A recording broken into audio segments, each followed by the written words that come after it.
Hello, my name is Mandy Sherrill, and welcome to my composer-musician presentation.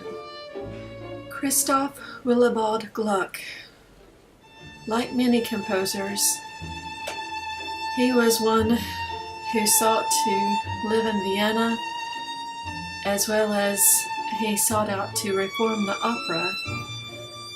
Not many know of Gluck as far as those living in the modern day, but he was well known in his day for works like Melody, among many others. Joseph Haydn, known as the father of symphony and the father of string quartet, actually had very humble beginnings. Known for being a struggling freelance composer, Haydn's early life was filled with uncertainty. Although in later years he became a great instructor and was very well celebrated in Vienna.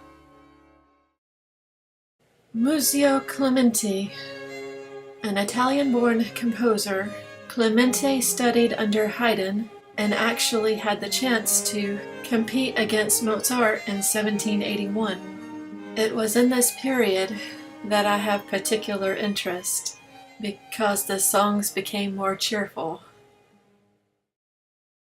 I don't know about you, but Wolfgang Amadeus Mozart is definitely among one of my most favorite composers, not only for the interesting symphonies, concertos, and operas that he performed, but also the history of his life. Like many composers, Mozart viewed Vienna as the center of the world, and as such he desperately desired to live there. So in 1781 Mozart moved to Vienna. It was during this time that he had a rather rough courtship with Constanze, the daughter of Joseph Lang. Many have suggested over the centuries that Mozart was among those of the gay influence. I do not believe this was the case because of the fact that he married and he had 6 children. Unfortunately, having the last child during the year of his death. Little is known about his death, other than he complained of a swollen stomach and other gory issues that I will not disclose here.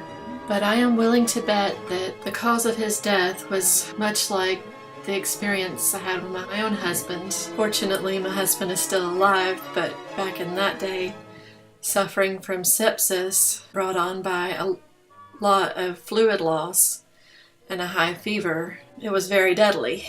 And in 1791, after a long bout with this issue, Mozart died. Luigi Cherubini, another great classical and pre-Romantic composer. Cherubini was actually held by Beethoven as one of the greatest composers of his time. Ludwig von Beethoven, born 1770, first published his works in 1783. Soon after, he pursued a career in Vienna. His best productions were between 1802 and 1812. After that, his work began to diminish, along with his hearing. Beethoven, among other musicians, though he started out very well, actually ended up penniless. Now for the fun part. As some of you know, I like to joke and kid around some, especially when it comes to any kind of vocal performance or whatever. Anyways, this piece, I know it's really just a joke me putting this in here, not really intended for any kind of credit, just for fun. But 12 Days of Christmas, for a little bit of history, was written in the late 1700s, probably around 1780. The author, unfortunately unknown. It is French in origin and probably was done in a classical style, considering the time frame. However, with the traditional version of it, it's been redone by Frederick Austin at the turn of the 20th century.